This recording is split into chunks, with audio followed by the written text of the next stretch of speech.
शुरू करें। Okay, good morning.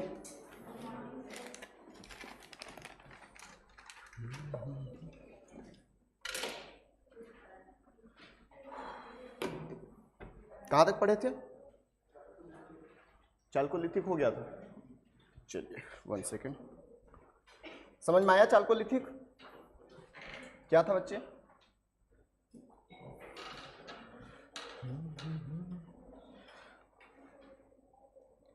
क्या था चाल्कोलिथिक?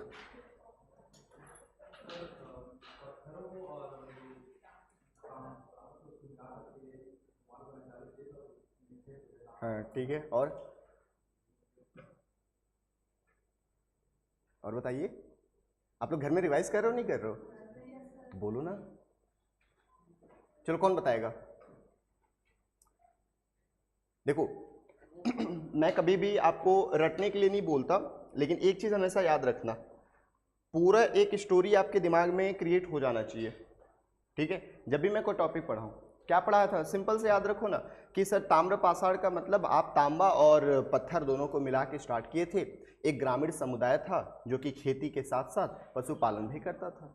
ठीक है, भारत में अलग अलग पॉकेट में हम इसको बांट दिए हैं, जिसको हम संस्कृति या सभ्यता कहते हैं। ठीक है, जिसमें आहार बनास सभ्यता था, जोरवे सभ्यता था, मालवा सभ्यता था, गणेश्वर सभ्यता था। इस तरीके से हमने बांटा था।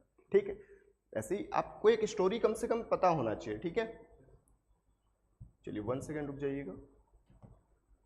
आज ये मैराथन का अंतिम दिन है, मतलब एक सेकेंड चैप्टर का।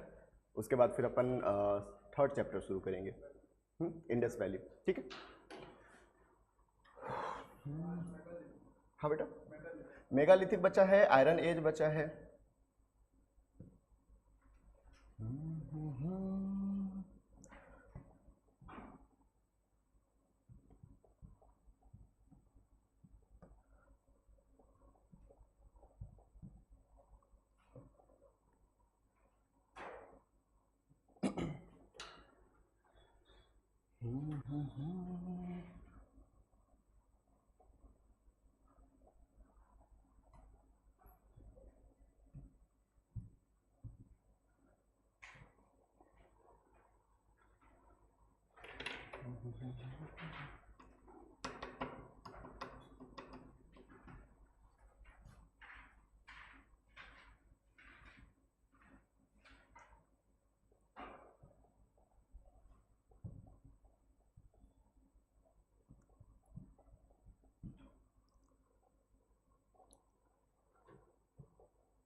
चलिए शुरू करें। ठीक है, तो कल जो पढ़े थे एक बार रिवाइज कर लेते हैं। हमने ताम्र पाषाण काल शुरू किया था। ठीक है, ताम्र पाषाण काल जैसा बताया, तांबा और पत्थर दोनों को मिला के हम इस्तेमाल करते हैं। ये ग्रामीण समुदाय है, सिंधु सभ्यता से पहले भी था, उसके साथ में भी चला और बाद में भी चला। कृषि और पशुपालन करते थे, मृदभांड यहाँ पे बनना शुरू हो चुका था। और मैंने आपको बरियल प्रैक्टिस भी बताया था कि दक्षिण भारत में पूर्व से पश्चिम की ओर और उत्तर भारत में उत्तर से दक्षिण की ओर दफनाया करते थे। साथ में मैंने आपको ये भी बताया था कि पैरों को काट दिया जाता था, मतलब ये लास्ट वाला पोर्शन काट दिया जाता था। ऐसा मान्यता थी कि जब भूत बनेगा तो वापस ना आए, मतलब उनका अलग ही थॉट ना, भाई भूत बनेगा तो उड़ के आ जाएगा ना, ऐसा जरूरी थोड़ी कि चल के आएगा। ठीक है, बट मान्यता है तो है। उसके बाद फिर हमने ये पॉकेट देखा कि भैया जौरवे संस्कृति में हमने बांटा है, आहार संस्कृति में बांटा है, कायत संस्कृति में बांटा है और मालवा संस्कृति में बांटा है। याद रखिएगा, इनाम गांव से हमें किलेबंदी और मातृ देवी की पूजा करने के साक्ष्य मिले हैं। और दैमाबाद जो है बच्चे वो सबसे बड़ा स्थल है। यहाँ पे हमने बताया था कि आहार हो गया, गिलुंद हो गया, बालाथल हो गया, इसके महत्वपूर्ण स्थल है। गिलुंद से हमें अग्निकुंड मिला है, फायर मतलब यहाँ पे अग्निकुंड पूजा वगैरह करते होंगे, उसका साक्ष्य देखने को मिला है। ये कायत है मध्य प्रदेश के आसपास, और यहाँ से बेसिकली घोड़े का उससे बोलते हैं, बट ये कंफर्म नहीं है कि घोड़ा पालते थे कि नहीं थे। एग्जाम में पूछेगा तो नहीं लिखना है। उसके अलावा नागदा है उज्जैन में। ठीक है, महेश्वर, नौदा टोली, नर्मदा घाटी के आसपास हमको मालवा संस्कृति देखने को मिलता है। इसके अलावा ये महत्वपूर्ण स्थल है, कुछ कुछ आपको याद होना चाहिए, जैसे आहार याद होना चाहिए, इसको तांबावती के नाम से जाना जाता था। गिलुंद के साथ बालाथल याद होना चाहिए, गणेश्वर याद होना चाहिए। ठीक है, कायथा कल्चर, ठीक है, मध्य प्रदेश में है, ये याद होना चाहिए। नौदा टोली याद रखना, ठीक है। महाराष्ट्र में जोरवे याद रखना क्योंकि जोरवे कल्चर ही है, ठीक है। नेवासा इनाम गांव याद रखिएगा, क्वेश्चन पूछा हुआ है, ठीक है, दिखाऊंगा अभी मैं। दैमाबाद याद रखना क्योंकि दैमाबाद हम सिंधु घाटी सभ्यता में भी पढ़ते हैं। जो कल नहीं आया होगा, फास्ट लग रहा होगा, मैं रिवाइज करा रहा हूँ इसलिए इतना फास्ट हूँ, ठीक है। जब टॉपिक शुरू करूंगा तो बहुत स्लो हो जाऊंगा। पश्चिम बंगाल में एक दो जगह है जैसे पूर्व वर्धमान का जगह जिसको पांडु राजर डीबी भी कहते हैं, और मेदिनीपुर का जगह है जिसको महिषदल भी कहा जाता है। बिहार में चिरांद, ये तो महत्वपूर्ण है, सेनुआर हो गया और ताराडी हो गया। ये सब रटने की जरूरत नहीं है, जितना बताया उतना बस आप याद रखिएगा। ये हमने 5 अलग अलग पॉकेट में बांटा था। जोरवे कल्चर हो गया, ठीक है, मालवा कल्चर हो गया, कायथ कल्चर हो गया, आहार कल्चर हो गया, गणेश्वर कल्चर हो गया। इस तरीके से इसको बांटा गया और यहीं के साथ ये टॉपिक कंप्लीट हुआ था। उसके बाद बच्चे हम महापाषाण काल पढ़ते हैं। महापाषाण काल का मतलब, महा का मतलब होता है बड़ा, यहाँ से हमारा टॉपिक शुरू होता है, ठीक है। महा का मतलब बड़ा होता है और पाषाण का मतलब पत्थर होता है। तो बड़े बड़े पत्थरों का इस्तेमाल खासकर दक्षिण भारत में, है ना। लिखना बंद करो, मैं पढ़ा रहा हूँ अभी, ठीक है। नहीं तो मैं नहीं, ये नोट्स फिर नहीं दूंगा मैं, और डिक्टेट भी नहीं करूंगा। चलेगा? नहीं चलेगा ना? तो जब मैं बोलूं तो मुझे देखते रहो। मैं सुबह सुबह नहा के आता हूं ताकि आप लोग देख सको। पैसे कम है इसलिए मैं क्रीम पाउडर नहीं लगाता, ठीक है। तो एटलीस्ट इतना तो आप मेरे लिए कर ही सकते हो, है ना। देखने लायक तो है ना कि पता चला सर, मतलब ठीक ना। चले आगे, मत लिखा करो, मैं समय पूरा समय दूंगा लिखने का, एक एक लाइन लिखवाऊंगा, है ना। तो टेंशन लेने की जरूरत नहीं है, बोला करो थोड़ा सा, ठीक है। लिखने मना किया हूँ, बोलने थोड़ी मना किया हूँ, है ना। बोल सकते हो आप लोग मेरे साथ, ठीक है। सो बेटा महापाषाण का मतलब क्या है? महा का मतलब बड़ा, पाषाण का मतलब पत्थर होता है, बिग स्टोन। कहाँ इस्तेमाल करते थे? तो दक्षिण भारत में, खासकर इवन उत्तर भारत में भी। अगर आप लोग गांव से होंगे तो मैं थोड़ा आपको एग्जांपल दूंगा।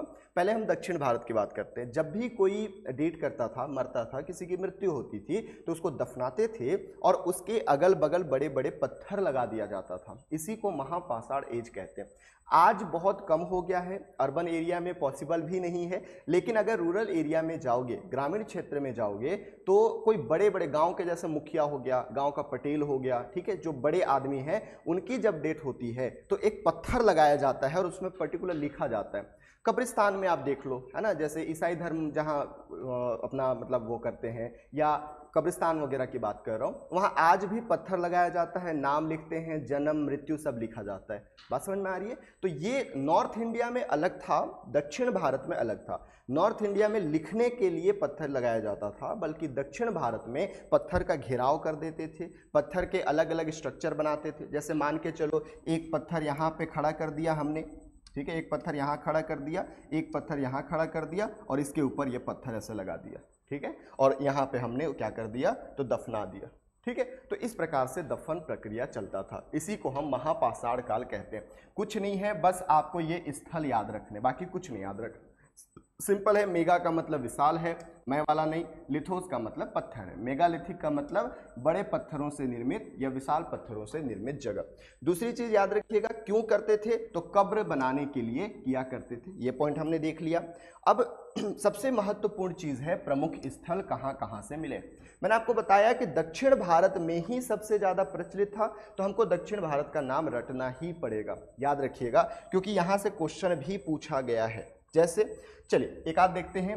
आदिचन्नलूर कहाँ है भैया? तमिलनाडु में। मैं ये क्या बता रहा हूं, तो आदिचन्नलूर में हमको एक महापाषाण स्थल देखने को मिला है, यानी कि वहां बड़े पत्थरों से एक स्ट्रक्चर बना हुआ मिला है। Is it clear? ओके। दूसरा है हमारा ओटियम बक्कम, ये महत्वपूर्ण है, तमिलनाडु में ही है। हीरे बेनेकल, ये कर्नाटक में है। मंगड़ू केरल में, ये क्वेश्चन पूछा हुआ है, ठीक है। तो ये अपन को याद रखना है। मंगड़ुआ उत्तर भारत में बोलते हैं ना, तो सेम वैसे मंगड़ू है। चलो चार चार याद करते हैं। आदिचन्नलूर, बोलो मेरे साथ, आदिचन्नलूर तमिलनाडु। ओटियम बक्कम, आदिचन्नलूर, ओटियम बक्कम, हीरे बेनेकल और मंगड़ू। आदिचन्नलूर, ओटियम बक्कम, हीरे बेनेकल और मंगड़ू। चलिए याद हो गया? देखते हैं, है ना, हमारे पास बहुत टाइम है भैया, हम सब यही याद करेंगे, ठीक है, कोई दिक्कत नहीं है। सबसे पहला क्या था? आदिचन्नलूर, लूर, ठीक है। फिर दूसरा ओटियम बक्कम, ठीक है। तीसरा हीरे बेनेकल, हीरे बेनेकल, और चौथा क्या था सर? मंगड़ुआ, मंगड़ू, ठीक है। ये चार याद हो गया। तेलंगाना में याद रखिएगा अल्लारी गुड्डेम व मुडुमल, अल्लारी गुड्डेम और मुडुमल, ठीक है। तो ये अपन को तेलंगाना में याद रखना है, अल्लारी गुड्डेम और मुडुमल। इसके अलावा एक आंध्र प्रदेश का याद रख लीजिएगा, सालिनहुंडम, सालीहुंडम, ये पॉइंट याद रखिएगा आंध्र प्रदेश में। बाकी उत्तर भारत का याद रखने की जरूरत नहीं है, ब्रह्मगिरी आपको ऐसे भी याद रहता है, बहुत महत्वपूर्ण स्थल है, ठीक है। तो बस इतना ही आपको याद रखना है। एक बार फिर से अदिचन्नलूर, ओटियम बक्कम, हीरे बेनेकल, मंगड़ू, अल्लारी गुड्डीम और मुडुमल ब्रह्मगिरी, और सालीहुंडम आंध्र प्रदेश में, सालीहुंडम। तो ये है आपका महापाषाण काल। आई होप आपको यहाँ तक समझ में आ गया होगा, ठीक है। आज मुझे मेंस का आंसर और प्रीलिम्स का आंसर डिस्कस करना है, तो अगर आप इसको बाद में लिख लोगे तो मैं थोड़ा सा स्पीड करके आगे बढ़ जाऊंगा। लिख लोगे बाद में, जितना मैं यहाँ पे वो क्या अंडरलाइन किया हूँ सिर्फ उतना ही लिखिएगा, ठीक है। चलिए अब नेक्स्ट एक टॉपिक आता है, इसको बोलते हैं लौह युग। आपको याद है मैंने आपको क्रिश्चियन थॉमसन के बारे में बताया था। क्रिश्चियन थॉमसन वो इतिहासकार हैं जिन्होंने 3 युग प्रणाली या 3 एज सिस्टम दिया था। What is 3 age system? इंसान के द्वारा या मानव के द्वारा इस्तेमाल किए गए धातु के आधार पे हमने पूरे कालक्रम को 3 हिस्सों में बांटा है। सबसे पहला पाषाण काल, दूसरा हमने बांटा था कांस्य युग या ब्रॉन्ज एज, और तीसरा हमने बांटा था लौह युग या आपका ये आयरन एज, ठीक है। अब मोस्ट इंपॉर्टेंट चीज है कि सर पाषाण यानी पत्थर हमको बहुत पहले पता था। कांसा क्या होता है? तो टीन और तांबे को मिला के, यानी कि टीन और कॉपर को मिला के हम जो मटेरियल बनाते हैं, जो धातु बनाते हैं, उसको ब्रॉन्ज या कांस्य कहते हैं, जो कि हमें इंडस वैली सिविलाइजेशन में देखने को मिलता है। आयरन एज की अगर मैं बात करूं तो ये 1000 BC के आसपास उत्तर प्रदेश के अतरंजी खेड़ा और जखेड़ा नामक स्थान से मिला था। कहां से मिला था? उत्तर प्रदेश के अतरंजी खेड़ा और जखेड़ा से हमको आयरन की खोज हुई, और जब आयरन की खोज हुई तो पूरा सिस्टम बदल गया, यानी कि पूरी तरीके से हमारी लाइफ बदल गई। अभी तक हम बिल्कुल पशुपालन करते थे, मैं आपको ऋग्वैदिक काल में पढ़ाऊंगा कि हम बिल्कुल डिपेंडेंट थे ऑन द डोमेस्टिकेशन, यानी पशुपालन पे हम डिपेंडेंट थे। लेकिन जैसे ही आयरन की खोज हुई, आयरन की खोज होने के बाद हम टोटली डिपेंड हो गए कहाँ पे? जमीन पे। जब हम पशुपालन करते थे तो राजा का महत्व उतना ही था कि पशुओं की रक्षा करे, लेकिन जैसे ही हम एग्रीकल्चर में गए तो अब राजा की जो पावर है वो बढ़ने लगी, जमीन की जो पावर है वो बढ़ने लगी, और जब जमीन की पावर बढ़ेगी, राजा की पावर बढ़ेगी, तो धीरे धीरे साम्राज्य विस्तार होना शुरू हो जाएगा। और ये मेंस में क्वेश्चन भी पूछा है, साम्राज्य विस्तार की क्या प्रक्रिया है, इस तरीके से, है ना, थोड़ा लंबा है, अपन उस पर डिस्कस करेंगे, ठीक है। तो ये पॉइंट अपन को याद रखना है। लौह युग का मतलब क्या है? तो एक ऐसा युग जहां पे हमें मतलब लोहे की खोज हो गई थी, लोहे के हथियारों का इस्तेमाल करना हमने प्रारंभ कर दिया था, इसी को हम क्या कहते हैं? लौह युग कहते हैं, ठीक है। भारत में प्रमुख स्थल मत याद रखना, सिर्फ बस इतना याद रखना कि लौह युग उस समय प्रारंभ हुआ जब हम लोहे का इस्तेमाल करना प्रारंभ कर दिए। वैसे ये टॉपिक भी नहीं पढ़ाते, बट अच्छी बात है, पढ़ लो आप लोग, बस इतना ही याद रखना है।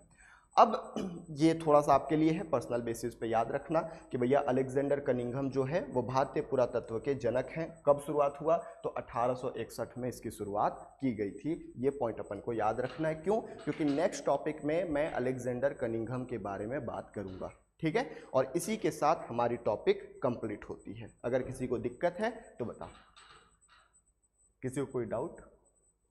सेकेंड चैप्टर हमारा कंप्लीट हो गया। अब थोड़ा सा हम क्वेश्चन पे देखेंगे। हाँ,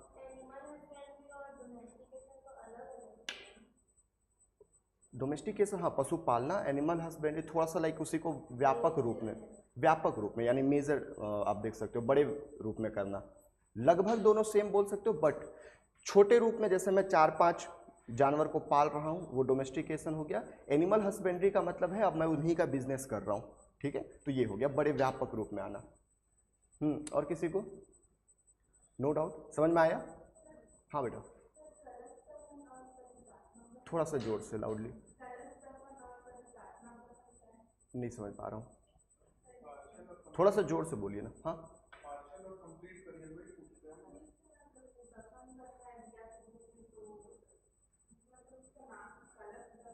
कलश दफन, हाँ, और प्रति, इंग्लिश में क्या बोलते हैं उसको, लिखा था, बुक दिखाओ। कलश दफन का मतलब होता है कि आप बर्तन बनाए मृदभांड का और उसी में इंसान को, ये तो मैं पढ़ाया था, ऑन बरियल बोलते हैं कलश दफन को। एक बर्तन बनाओ, उसी में इंसान को लेटा दो और जाके उसको दफना दो, इसको ऑन बरियल या कलश दफन कहते हैं। सेकेंड वाला आप क्या वर्ड यूज कर रहे हो वो मेरे को बुक दिखाओगे तभी समझ पाऊंगा।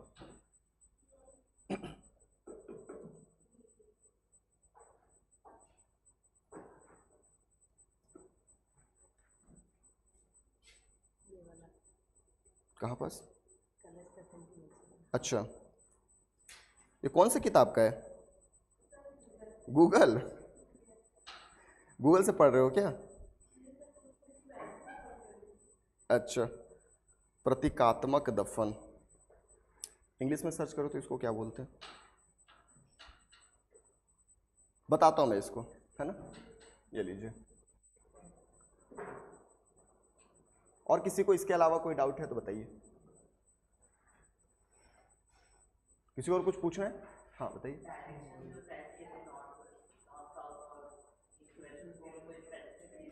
एक minute, symbolic burial, symbolic burial का मतलब है कि आपने पहले उसको जलाया और जलाने के बाद उसके जो हड्डी बचा उसको सिंबॉलिक रूप से थोड़ा सा जाके कहीं पे दफन कर दिया। हमने पूरे बॉडी को दफन नहीं किया है लेकिन उनका सिंबल बना दिया कि हाँ भाई यहाँ उनका दफन है, पूरा बॉडी तो नहीं है, तो इसी को बोला गया है। ठीक है, कई वर्ड क्या होता है ना बच्चे, हिंदी में एकदम ही अलग हो जाता है, ठीक है, तो इसलिए थोड़ा सा टाइम लगा। हाँ, आप क्या पूछ रहे थे?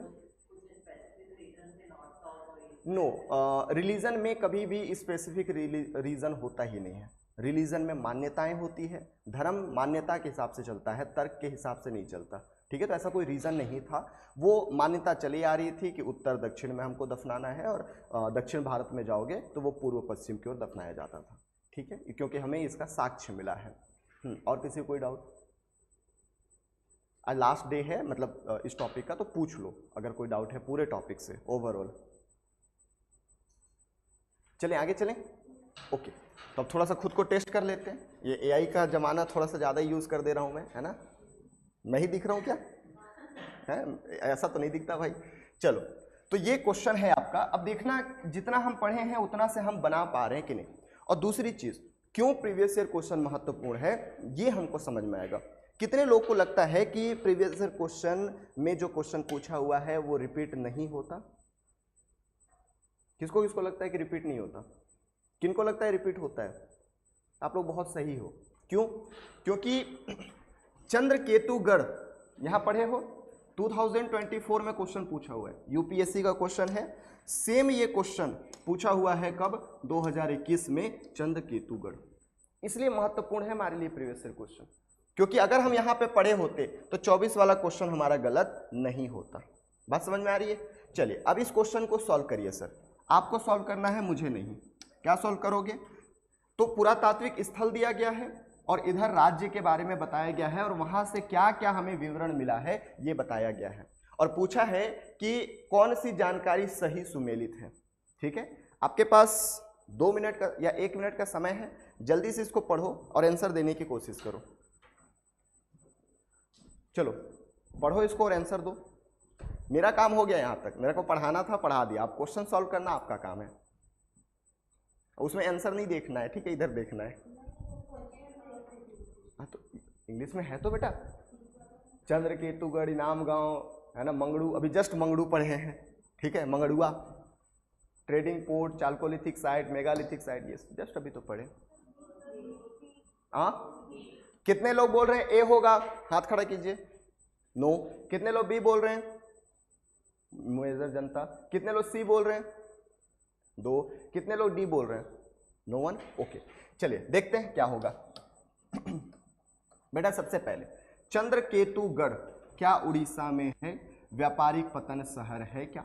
अब आप बोलोगे सर आपने चंद्रकेतुगढ़ तो पढ़ाया ही नहीं है। आगे आते हैं, इनाम गांव। इनाम गांव हमने कहाँ पढ़ा था? तो हमने ताम्रपाषाण वाले टॉपिक में पढ़ा था, महाराष्ट्र से मिला है। बिल्कुल सही है, यस और नो?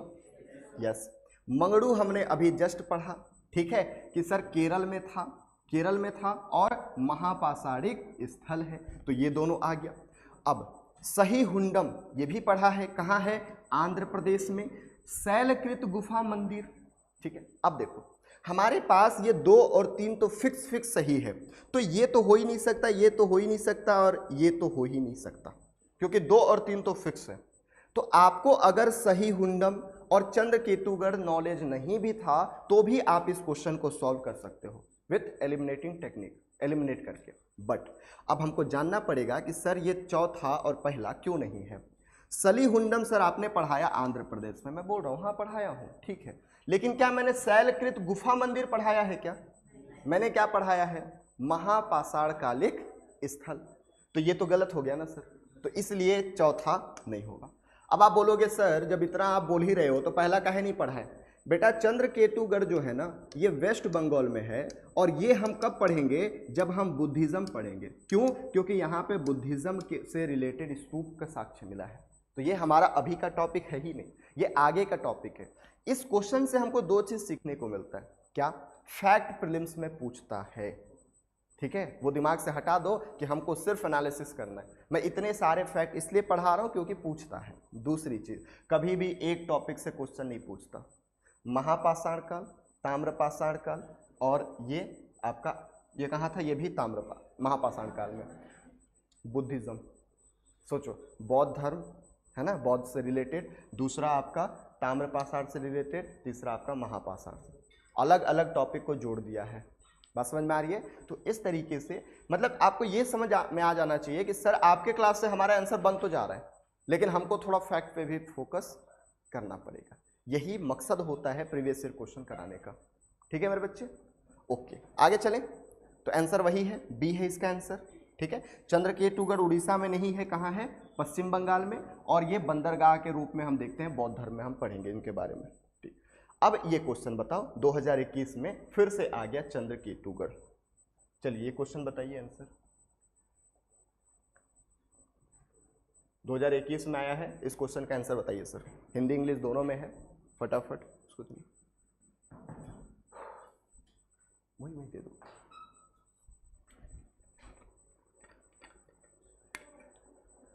सोच के रखो, मैं क्वेश्चन आंसर पूछूंगा।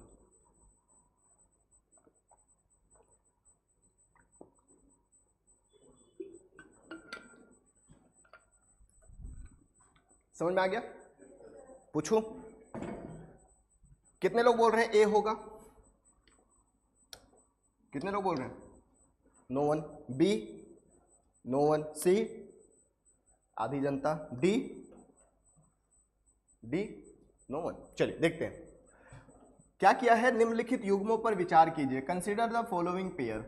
ठीक है, ऐतिहासिक स्थल है, हिस्टोरिकल प्लेस है, और ख्याति का कारण या किस लिए हम उनको जानते हैं। सबसे पहला, बुर्ज होम, रॉक कट मंदिर है क्या? नहीं, गर्त आवास के लिए फेमस है, पेट ड्वेलिंग के लिए फेमस है, पहला तो होगा ही नहीं। तो ये आंसर नहीं हो सकता, ये आंसर नहीं हो सकता। आप लोग हमेशा यही एक ऑप्शन देखो, आंसर पे आओ। ठीक है, यही करना, टाइम बचता है इससे, है ना। दूसरी चीज, अब देखो, तीसरा तो होगा ही होगा, मुझे पढ़ने की जरूरत ही नहीं है। मुझे पता है गणेश्वर ताम्रपाषाण कालीन है, लेकिन नहीं भी पता होता तो भी मैं निकाल लेता कि सर तीसरा तो आंसर होगा ही होगा। अब मुझे यह देखना है कि सर दूसरा होगा कि नहीं, चंद्रकेतुगढ़ होगा कि नहीं होगा। ठीक है, तो चंद्रकेतुगढ़ से क्या मिला है? टेराकोटा कला मिला है क्या? तो हाँ जी, वहां से टेराकोटा कला भी मिला है हमको। अभी ये टॉपिक हम नहीं पढ़े इसलिए आप लोग सी बोल रहे हो, लेकिन जब हम ये टॉपिक पढ़ेंगे तो ये आपको और क्लियर हो जाएगा। तो हालांकि अभी हमारे टॉपिक से यही और यही क्वेश्चन है, लेकिन आगे के भी टॉपिक को यहाँ पे क्या कर दिया है?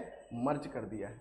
Is it clear? तो ये पॉइंट अपन को याद रखना है कि सर ये भी सही है, ये भी सही है, आंसर क्या हो जाएगा? डी हो जाएगा। Is it clear? तो कहीं पे एक नोट करके लिख लो चंद्रकेतुगढ़, है ना। हालांकि आगे पढ़ेंगे, बट अभी नोट करके लिख लो चंद्रकेतुगढ़ के बारे में। चंद्रकेतुगढ़ पश्चिम बंगाल का, चंद्रकेतुगढ़ पश्चिम बंगाल का एक बंदरगाह शहर है, एक बंदरगाह शहर है, जहां से हमें टेराकोटा कला इत्यादि के साक्ष्य मिले हैं। इत्यादि क्यों बोला? क्योंकि और चीजें मिली है, अभी हमारे लिए यही जरूरी है। अच्छा, अब ये नोट कहाँ करोगे? बगल में जो मैं जगह छुड़वाया हूं ना, वहां नोट करना होता है। कहाँ से? जब आप कोई बुक पढ़ो, जब प्रीवियस ईयर क्वेश्चन से कुछ डेटा निकले, इन सब को मर्ज करना है जो आप बगल में नोट छोड़े हो। ठीक है, चलिए, तो ये 2 अभी तक क्वेश्चन पूछा हुआ है, आंसर देख लीजिएगा, डी हो जाएगा आपका आंसर। ठीक है, समझ में आया बच्चे यहां तक? तो ये रहा आपका 2 प्रीलिम्स का क्वेश्चन अभी तक पूछा हुआ है इन टॉपिक से। अब मेंस का क्वेश्चन लगभग 2 या 3 पूछा हुआ है, उस पर डिस्कस करते हैं। मेंस के क्वेश्चन में पहला क्वेश्चन जो है वो आपको बोल रहे हैं कि explain the role of geographical factor in the development of ancient India. ये हमारे टॉपिक से होते हुए भी नहीं है। मैंने आपको आर एस शर्मा का एक चैप्टर पढ़ने बोला था, आई थिंक चैप्टर नंबर 4 या 5 ऐसा कुछ दिया हुआ है, 3-4 दिया है ना, पढ़े आप लोग? कौन कौन पढ़ा? हाथ खड़ा करिए। 3 अपने 2 बच्चे, बाकी लोग आप लोग पढ़ लीजिएगा, तब इस क्वेश्चन को हम डिस्कस करेंगे। पढ़ लीजिएगा, मैं बोल रहा हूँ पढ़ने मतलब पढ़ना है। ठीक है, ज्योग्राफी का टॉपिक है, हिस्ट्री से रिलेटेड है, इसलिए मैं उसको नहीं पढ़ा रहा, है ना, क्योंकि आपका ज्योग्राफी भी हो चुका है। बस एक बार रीड कर लीजिएगा, बहुत ईजी है ना। सिर्फ बताएगा कि हिमालय पर्वत से घिरा हुआ है भारत, ठीक है, हिमालय पर्वत से घिरा है तो हमको इधर से अटैक नहीं हुआ, दक्षिण में समुद्र से घिरा हुआ है तो हमारा अटैक नहीं हुआ, भारत में आने का सिर्फ एक ही रास्ता है, बेलन दर्रा और खैबर दर्रा, यहीं से भारत में आक्रमण हुए। जिस राजाओं के पास ये था वो कभी भी आक्रमण होने नहीं दिए, जो राजा यहाँ कमजोर हो गए वहाँ आक्रमण होने लगा। सिर्फ यही कहानी बताया गया है। ठीक है, चलिए, कितने लोगों को आंसर राइटिंग कैसे करते हैं ये नॉलेज है? हाथ खड़ा करिए। 1, 2 और बाकी लोगों को? चलिए डिस्कस कर लेते हैं।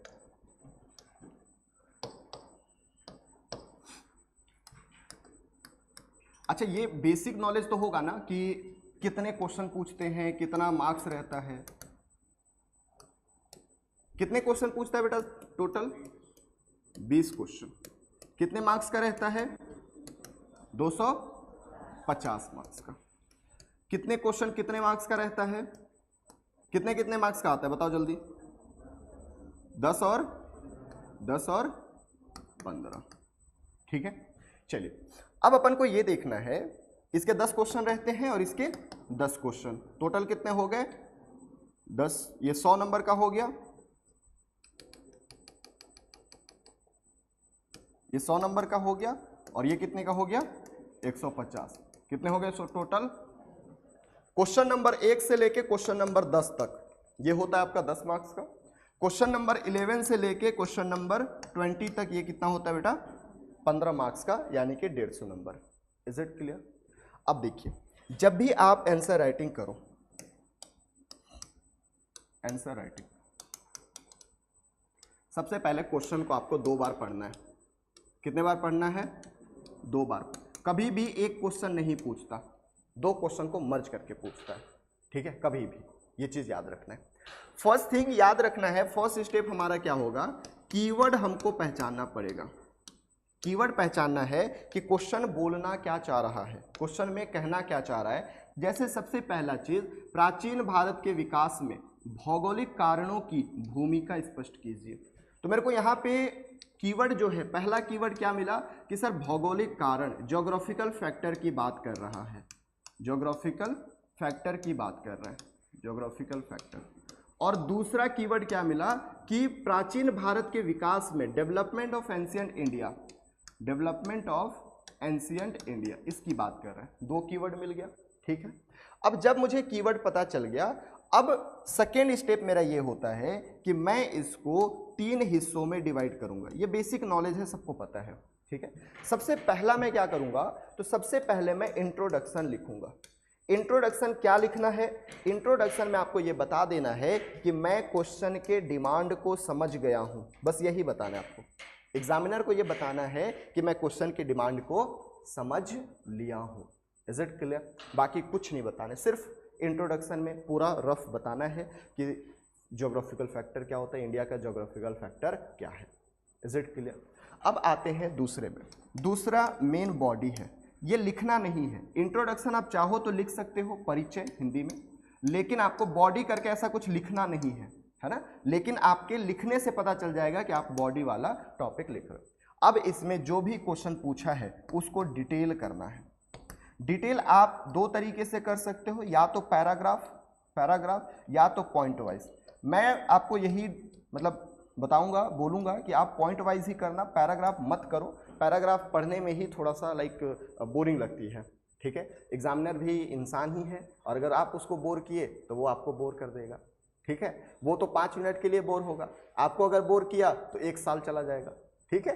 तो अपन ट्राई करेंगे कि पॉइंट वाइज ही करें, और अगर यहाँ पे रिक्वायर्ड है तो मैप वगैरह, फ्लो चार्ट, ठीक है, ये अपन यूज कर लेंगे, ठीक है।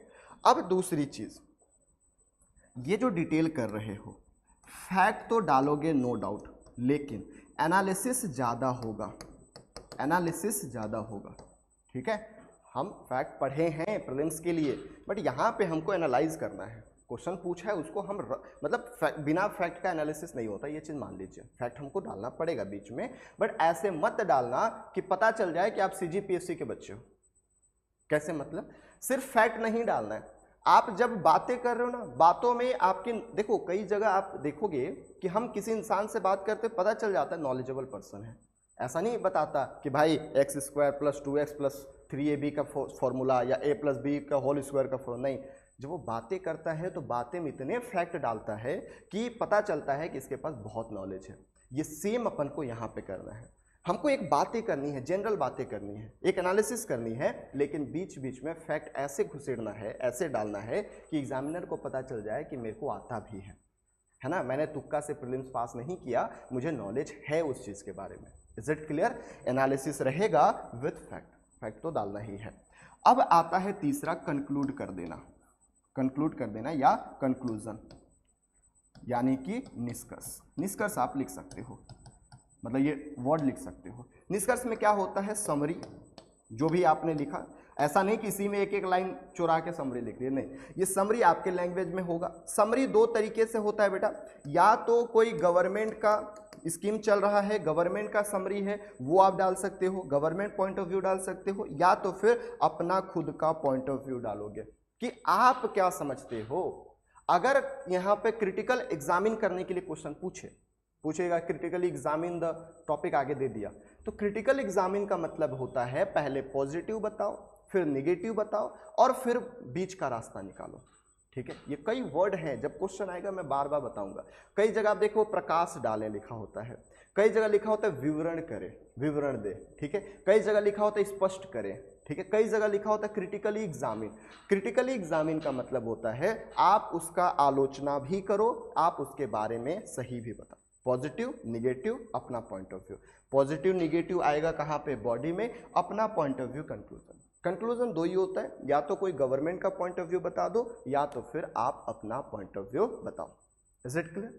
ओके, तो ये इस तरीके से फॉर्मेटिंग करना है। अब अपन को ये देखना है कि सर ये 3 लेवल पे तो हो गया, पहला इंट्रोडक्शन, दूसरा बॉडी, तीसरा कंक्लूजन। डिवाइड कैसे करें? जैसे मान के चलो 250 वर्ड में लिखने बोला है। कितना बोला है? 250 वर्ड।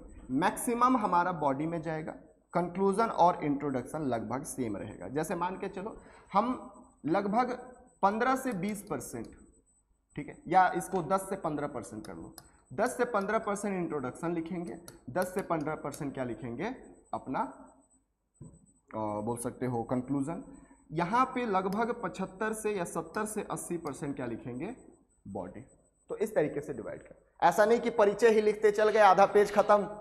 अरे भाई साहब, बॉडी ही लिखना था, भूल ही गए, है ना। तो ऐसा नहीं करना, पहले स्ट्रक्चर बनाना है दिमाग में, ठीक है। एकदम जैसे दौड़ नहीं जाना है। खाना देखते हो, किसको किसको मिठाई पसंद है?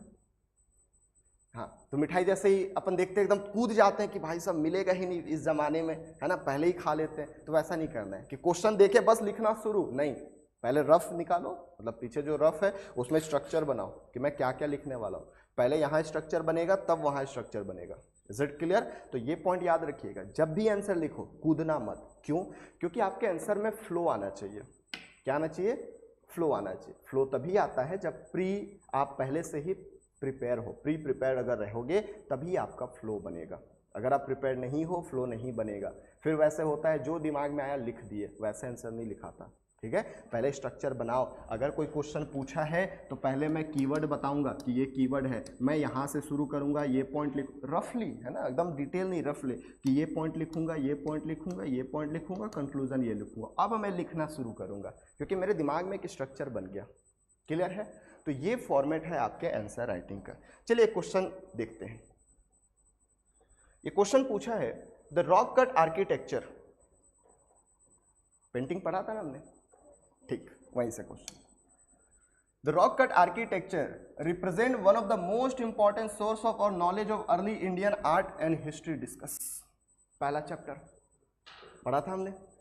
अब आप बोलोगे कि सर इतना डिटेल में काहे पढ़ाया था आपने? मेंस का क्वेश्चन पूछा है इसलिए डिटेल में पढ़ाया था। ठीक है, लगभग हमने आई थिंक 6-7 दिन पढ़ा था सिर्फ उसे सोर्सेस ऑफ इंडियन हिस्ट्री। सबसे बोरिंग क्लास होती है वो, मास्टर के लिए भी बच्चों के लिए भी, कुछ नहीं पता होता है। मैंने पूरा हिस्ट्री उसी में पढ़ा दिया था। ठीक है, इसलिए क्यों? क्योंकि क्या बोल रहा है, the rock cut architecture represent one of the most important source of our knowledge of early Indian art and history discuss. Hindi में बताओ ना सर, लो ना, हिंदी में भी है।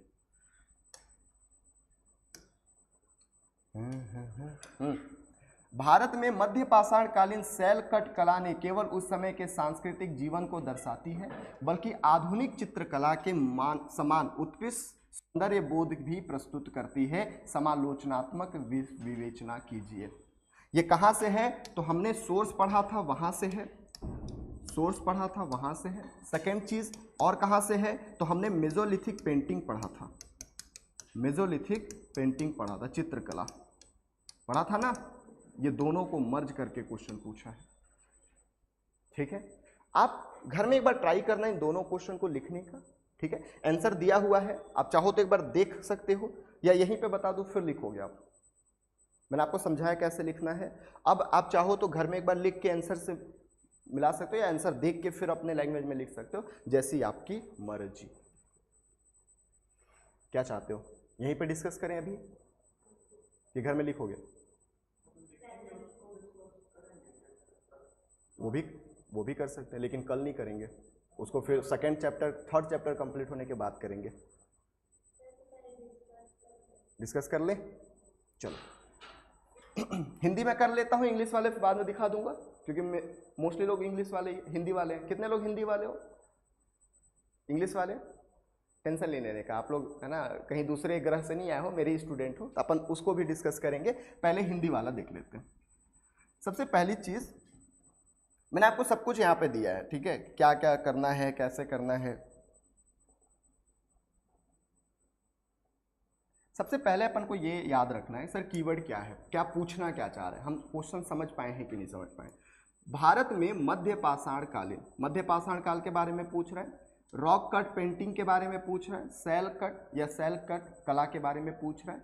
ये बोल रहा है कि ये न केवल उस समय के सांस्कृतिक जीवन को दर्शाता है, उस समय के कल्चर को दर्शाता है, बल्कि आधुनिक चित्रकला के समान उत्कृष्ट सौंदर्य बोध भी प्रस्तुत करता है। इस क्वेश्चन का आंसर आप तब और अच्छे से दे पाओगे जब हम मौर्य पाषाण काल पढ़ेंगे, और मौर्य पाषाण कालीन चित्रकला पढ़ाऊंगा। मौर्य पाषाण कालीन हमें केव पढ़ना है, गुफा पढ़ना है, और उन गुफाओं में चित्रकारी भी किया गया है।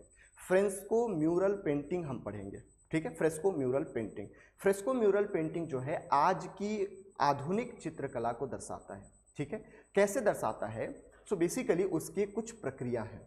प्रक्रिया कैसे है? सबसे पहले ये जो आपका मान लो पत्थर है, दीवार है, दीवार पे हम लेप लगाएंगे, है ना। लेप क्या कर लगाएंगे? तो मिट्टी, मिट्टी में भूसा, भूसा समझते हो आप लोग, चावल की भूसी, चावल की भूसी के साथ गोबर, इन तीनों को मिक्स करके हम लेप लगाते हैं। लेप लगाने के बाद हम उसको पेंटिंग करते हैं। क्या करते हैं? पेंटिंग करते हैं। पेंटिंग में हम बेसिकली अंडे का जो योक होता है ना, कितने लोग अंडा देखे हो?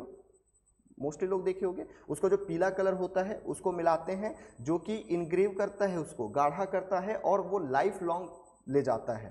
ठीक है, इसको इनग्रेविंग प्रोसेस कहते हैं। हम आगे पढ़ेंगे डिटेल में, अभी सिर्फ आपको एक झलक दिखा रहा हूँ। सो बेसिकली उस पर पेंटिंग हम लगाएंगे और लगभग 1 साल 2 साल 3 साल 4 साल 5 सालों तक छोड़ देंगे। धीरे धीरे वो जो पेंटिंग है जो कि हमने लेयर पे लगाया था वो सोखना शुरू हो जाएगा और सोखते सोखते सोखते नीचे की जो हमारी पत्थर है उस पे आ जाता है और धीरे से इसको फिर हम हटा देंगे और ये पूरा चित्र बन गया है। बाहर से हम उसको साफ कर देंगे या थोड़ा बहुत और कलर वगैरह कर देंगे। इसी को बोलते हैं फ्रेस्को म्यूरल पेंटिंग, जो कि वर्तमान में आज चलता है। ठीक है, यूरोप में जाओगे तो उसको ड्यूको पेंटिंग कहते हैं। ड्यूको का मतलब होता है ऑयल बेस। क्या बोलते हैं? Oil base. आप लोग मूवी में देखे होंगे, एक ऐसा डब्बा रहता है और एक छपरी लड़का आता है और ऐसा मस्त ऐसा मार के चित्र बना देता है, देखे हो? इसको ड्यूको बोलते हैं। वो यूरोप वगैरह में चलता है, भारत में बहुत रेयर चलता है। ठीक है, तो अभी हमने सर मध्य पाषाण काल वाला तो पढ़ा है ना। मध्य पाषाण काल में क्या था कि हम कलर यूज कर रहे थे, लेकिन ये कलर कैसा था सर? तो ये नेचुरल कलर था। कैसा कलर था? नेचुरल कलर था, प्राकृतिक रंग था। इनका इस्तेमाल कैसे करते थे? तो पहले हम कोई भी इस तरीके से पेट्रोग्लिफ बनाते थे, कोई भी हम रॉक को कट करके चित्र बनाते थे और बाद में उसको पेंटिंग करते थे। पेंटिंग से हमें समाज के बारे में पता चलता था, संस्कृति के बारे में पता चलता था। जैसे एक इंसान है, अगल बगल सब लोग देख रहे हैं, तो इसका मतलब ये है कि वो वहाँ का लीडर होगा और सब लोग उसकी बातें सुन रहे हैं। दूसरी चीज़ें, मैं ऐसे कुछ फेंक के मार रहा हूँ तो हो सकता है कि मैं जानवर को मार रहा हूँगा, शिकार कर रहा हूँगा। तो इनसे मुझे 2 चीज़ें समझ में आई कि सर समुदाय बन चुका था, कम्युनिटी बन चुका था। सेकेंड चीज़ें, मेरी जो लाइफ है वो बिल्कुल हंटिंग पे डिपेंड करता है। मैं हंटिंग गैदरिंग करके अपना जीवन यापन कर रहा हूँ। तो वहाँ के समाज के बारे में पता चला ना। अब वही चीज़ हम आते हैं मौर्य काल में या आज के समाज में। आज के समाज में देखोगे तो हम जो भी पेंटिंग बनाते हैं उससे कहीं ना कहीं हमें कुछ नॉलेज मिलता है। जैसे मैं मौर्य एज की बात कर रहा हूँ, मौर्य एज में हम पेंटिंग बनाएंगे, जैसे पद्मपनी का पेंटिंग बनाते हैं। ठीक है, तो पद्मपनी कौन था या कौन थी? सो बेसिकली हम इनको एक बोधिसत्व कहते हैं। Sir what is Bodhisattva? Buddha के प्रीवियस जन्म के बारे में जो जानकारी होती है उसको हम बोधिसत्व कहते हैं। तो बोधिसत्व से हमको जानकारी मिल रही है, वहाँ अलग अलग चित्र है तो उससे भी तो समाज की जानकारी मिल रही है ना। यानी कि जो प्राचीन काल में हुआ वो आज भी हमारा चल रहा है सेम। जैसे मान लो आज हम पेंटिंग कर रहे हैं कि ऐसे कर रहे हैं कि स्टॉप हो जाओ, तो ये स्टॉप हो जाओ क्यों? फिर हम देखते हैं कि यहाँ स्कूल है, हॉर्न बजाना मना है, या कई चीज़ें, शादी ब्याह में 2 लड़के लड़की ऐसे फेरा ले रहे हैं, ये भी चित्र बना देते हैं। यानी हमारे समाज के बारे में ही बता रहा है। तो कहीं ना कहीं कंटिन्यूअस में चल रहा है। जो प्राचीन काल में चल रहा था, जो मध्य पाषाण में चल रहा था, वो आज भी कंटिन्यूटी में है। यही क्वेश्चन पूछ रहा है कि ये न केवल उस समय के सांस्कृतिक जीवन को दर्शाता है बल्कि आज के चित्रकला के समान सौंदर्य बोध भी प्रस्तुत करता है। बात समझ में, क्वेश्चन समझ में आया? क्वेश्चन क्या कहना चाह रहे हैं, यस और नो? ठीक है, अब इसमें जैसे सबसे पहली चीज परिचय में क्या लिखा है कि मध्य पाषाण काल, समय पीरियड हमने दे दिया। संक्रमण काल था, इस समय की शैल कृत्य चित्र कला विशेषकर भीमबेटका प्रारंभिक मानव के जीवन, संस्कृति और कलात्मक चेतना को दर्शाता है। ठीक है, यानी कि हमने इंट्रोडक्शन में बता दिया कि आप जो पूछ रहे हो मध्य पाषाण काल में, उसका डेट भी हमको पता है, वो संक्रमण काल था ये भी पता है, और वहाँ चित्रकला क्या क्या दर्शाता है, कहाँ से मिला है, ये सब हमको पता है। एग्जामिनर को यही बताना है कि हमको आपका क्वेश्चन समझ में आ गया। ये इंट्रोडक्शन है, इज इट क्लियर? अब हम परिचय में क्या क्या बात करेंगे, तो मैंने पहले ये पॉइंट लिखा है, सांस्कृतिक जीवन का प्रतिबिंब देखेंगे कि जो संस्कृति हो रहा है, जो कल्चर है वही दिख रहा है। जैसे अगर हम शिकार कर रहे हैं तो वही दिखा रहे हैं ना, हम वही बनाते हैं जो हम देखते हैं, हम वही बोलते हैं जो हम सोचते हैं। ठीक है, तो वो चीज़ें, शिकार करना, नृत्य करना, सामाजिक गतिविधियां तत्कालीन जीवन को दर्शाती है। सामुदायिक जीवन कि सब लोग एक साथ मिल के काम कर रहे थे, एक लीडर था, सब लोग उसको सुन रहे थे, यानी हम समाज में, समुदाय में रहते हैं। और सामाजिक संगठन के संकेत मिलते हैं। सामाजिक संगठन यानी बैंड यानी सामाजिक संगठन, 25 लोगों का संगठन है, हम साथ में जाके शिकार करते हैं। तो ये सारी चीज़ें की जानकारी हमको यहाँ से मिलती है। प्रकृति पूजा एवं जीववाद, एनिमिज्म, धार्मिक विश्वासों को दर्शाता है। प्रकृति पूजा कैसे सर? हम मान के चलो कि नदी की पूजा कर रहे हैं, हम पहाड़ों की पूजा कर रहे हैं, हम पर्वतों की पूजा कर रहे हैं, हम नेचर वर्शिप कर रहे हैं। ये बेसिकली अगर बोले तो इससे हमें जानकारी मिलती है। साथ में हमको जीववाद के बारे में भी जानकारी है।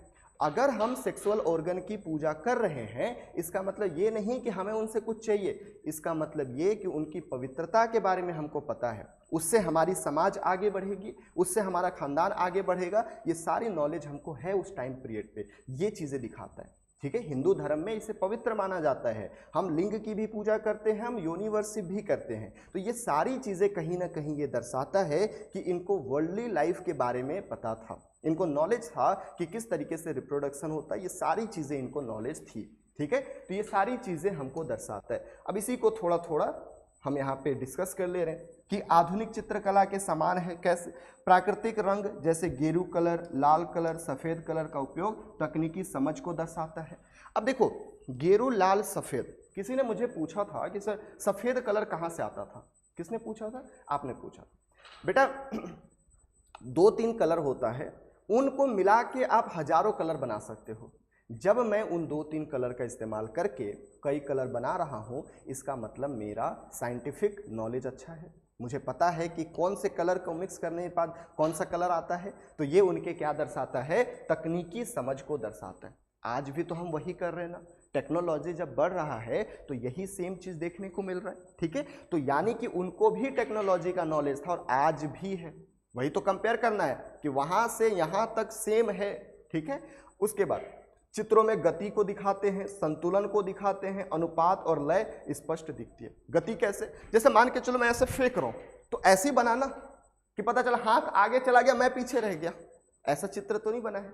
जिस तरीके से मूवमेंट हो रही है वो सबको बता रहा है। ठीक है, ये सारी चीजें यहाँ पे डिस्कस कर रहे हैं। अनुपात लय, पता चला मेरा हाथ इतना बड़ा बन गया और पैर इतना सा बन गया, ये भी अनुपात सही नहीं है। यानी पूरा बॉडी का जो स्ट्रक्चर है, जैसे मान के चलो मैं 6 फीट का हूँ, अगर ये 6 फीट का बंदा 2 फीट में बनाना है या 1 सेंटीमीटर में बनाना है, तो आप पूरा अनुपात ले जाओगे वहाँ पे। ऐसा नहीं कि हाथ को बड़ा कर दिए, पेट को बड़ा कर दिए, पैर को छोटा कर दिया, नहीं, जो यहाँ पे है स्केलिंग अच्छा करोगे। ठीक है, और ये सारा स्केलिंग हमको तब भी समझ आता था, आज भी समझ आता है। तो यही है आपका संतुलन वगैरह। प्रतीकात्मकता और अमूर्तन आधुनिक कला से के समान रखते हैं। पशुओं के चित्रण में गतिशीलता और जीवंतता दिखाई देती है। पशु ऐसे बनाए हैं जो कि एकदम लगता है कि ओरिजिनल है। तो ये सारी चीज़ें आपको बेसिकली मैं बताऊं तो फीचर आपको किसका, तो पहले वाला यानी एंशियंट वाला, और आज कैसे वो प्रेवलेंट है, इनको डिस्कस करना था। ठीक है, लास्ट में आप निष्कर्ष लिख लोगे कि मध्य पाषाण कालीन शैल कट कला एक और सांस्कृतिक दर्पण है, तो दूसरी ओर उत्कृष्ट कलात्मक अभिव्यक्ति। यद्यपि आधुनिक चित्रकला से सीधी तुलना सीमित है, फिर भी इसका सौंदर्य और प्रतीकात्मक महत्व अत्यंत उच्च है। यानी दोनों को कंपेयर कर दिए कि सर आप बोले कि दोनों समानता है, बट पूरी तरीके से समानता भी नहीं है, क्योंकि वो बहुत साल पहले का था। आज टेक्नोलॉजी हाई हो गया है, तकनीक बढ़ गया है, जिसके कारण बहुत सारी चीज़ें आई, लेकिन सीमित होने के बाद भी बहुत सारे ऐसी चीज़ें हैं जो कि उनके महत्व को बहुत हाई रखता है। Is it clear? तो इस तरीके से पहले परिचय, फिर बॉडी, फिर निष्कर्ष आपको लिखना है। इंग्लिश में भी थोड़ा सा देख लेते हैं, पर सेम वही है। क्या बोल रहे हैं? Mesolithic rock cut architecture in India not only reflect the culture life of times but also a fine aesthetic sense comparable to modern painting critically evaluate. ठीक है, तो बेसिकली हमने इंट्रोडक्शन क्या लिख दिया कि मेसोलिथिक पीरियड जो है mark a transitional phase between Palaeolithic and Neolithic culture. Rock shelter and cave art of this period specially at Bhimbetka provide cultural insight into early human life, culture and artistic sensibilities. ठीक है, उसके बाद हमने body देखा, reflection of culture life, ये सब देखेंगे। Aesthetic excellence के बारे में बात करेंगे। ठीक है, ये सारा चीज़ हो गया।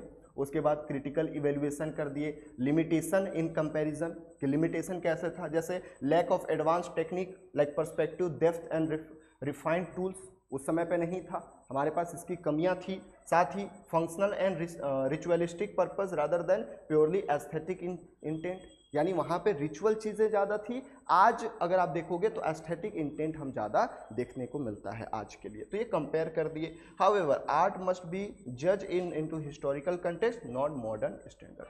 हालांकि हमको वो जो आर्ट था उनको उस समय पे रह के जज करना है, न कि आज के पर्सपेक्टिव से देखना है। कई लोग नेहरू जी को गाली देते हैं, बेटा नेहरू जी को या गांधी जी को आप उस समय पे रह के चेक करो, आज के पर्सपेक्टिव से नहीं। आज हमको मोदी जी अच्छे लग रहे हैं, हो सकता है 50 साल बाद मोदी जी के कार्य हमको समझ ही ना आए। क्यों? क्योंकि पर्सपेक्टिव चेंज हो जाता है। ठीक है, तो वही सेम चीज। Conclusion, Mesolithic rock art is both a cultural dominant and an aesthetic achievement, while direct comparison with modern painting has limitation. Its aesthetic depth and symbolic richness affirm its enduring significance in the history of Indian art. दोनों को compare करके हमने लिख दिया। आप लोग try करिएगा इसको लिखने का। ठीक है, समझ में आया? पहला क्वेश्चन था, मैंने डिटेल में डिस्कस किया है, बट फिर भी अगर कोई डाउट होगा तो आप पूछ लीजिएगा। ये 2 क्वेश्चन जो है अभी तक पूछा हुआ है, इसी के साथ आज की चैप्टर कंप्लीट। अब किसी को कुछ पूछना है आंसर राइटिंग वाले पर्सपेक्टिव से तो बताइए। हाँ बेटा।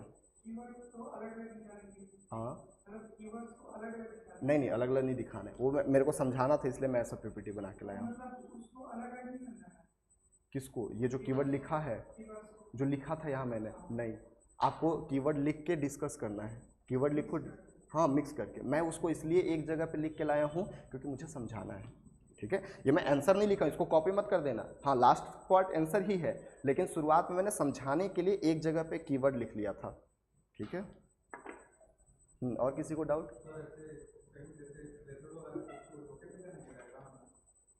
क्या? यहाँ पे जरूरी नहीं है, एक ही जगह है ना भीमबेटका, एक ही जगह लोकेट करने के लिए काहे जगह खराब करोगे? लिमिटेड जगह है ना हमारे पास। हाँ जब कल्चर में पढ़ाऊंगा तो बताना पड़ेगा। ठीक है, और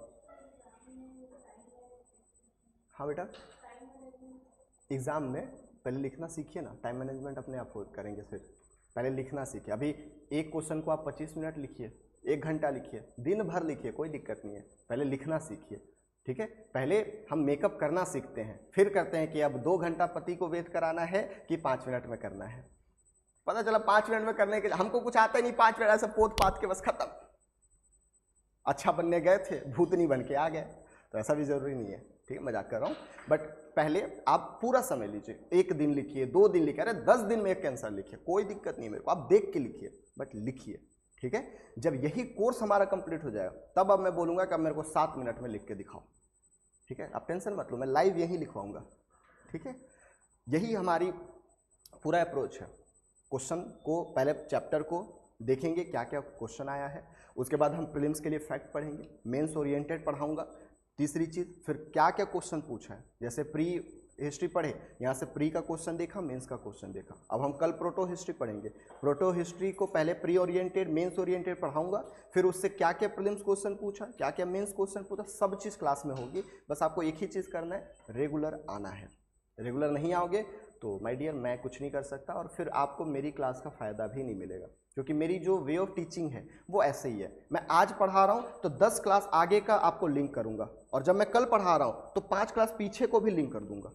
तो आप फिर ऐसे देखते रह जाओगे ये आदमी बोल क्या रहा है। ठीक है, तो इसलिए एक ही रिक्वेस्ट है, 3 से 4 महीने रेगुलर आ जाइए। ठीक है, एकदम जरूरी ही है कि भाई साहब गर्लफ्रेंड की शादी और ये सर जाना जरूरी है तो चले जाइए, फिर मैं नहीं रोकूंगा, है ना। लेकिन अगर ऐसा नहीं है तो फिर आप रेगुलर आइएगा, रेगुलर रिवाइज करिएगा, रेगुलर पढ़िएगा। ठीक है, मैं अपने साइड से, मुझे पता है मैं 100% दे रहा हूँ, क्या आप 110% दे रहे हो कि नहीं दे रहे हो ये आपके ऊपर है। Is it clear? ठीक है, और किसी को कुछ पूछना है? क्या हो गया, क्या मुस्कुरा रहा है? एग्जाम्पल गलत था क्या?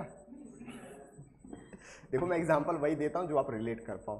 ठीक है, अब 80s के टीचर टाइप का एग्जाम्पल थोड़ी दूंगा। ठीक है, कि दादी की हत्या हो गई है ना, दादी की मृत्यु हो गई, शोक मनाने जा रहे हैं हम, ऐसा नहीं। जो आज रिलेवेंट है वही एग्जाम्पल्स। हाँ, और किसी कोई डाउट? नो सर, समझ में आ गया? आंसर लिख लीजिएगा, दोनों एक लिखिएगा, दूसरा तब लिखिएगा जब आप आर.एस. शर्मा का वो चैप्टर पढ़ लेंगे। अब बोलोगे सर आपके एक चैप्टर के लिए हमको आर.एस. शर्मा खरीदना पड़ेगा क्या? तो मत पढ़िए उसको। ठीक है, ये आपके ऊपर है कि आप अगर 200 बचाना चाहते हो तो मत पढ़िए, फिर आपको PDF मिल जाएगा गूगल पे, है ना, हिंदी इंग्लिश। अगर आप मेरे को बोलोगे तो मैं भेज दूंगा डाउनलोड करके, वहाँ से भी आप पढ़ सकते हो, कोई इशू नहीं है। ठीक है, और कोई दिक्कत कुछ है? चलिए, थैंक यू, आज के लिए मिलते हैं कल। ये लीजिए आपका। अरे माइक यहाँ रखना होता है क्या?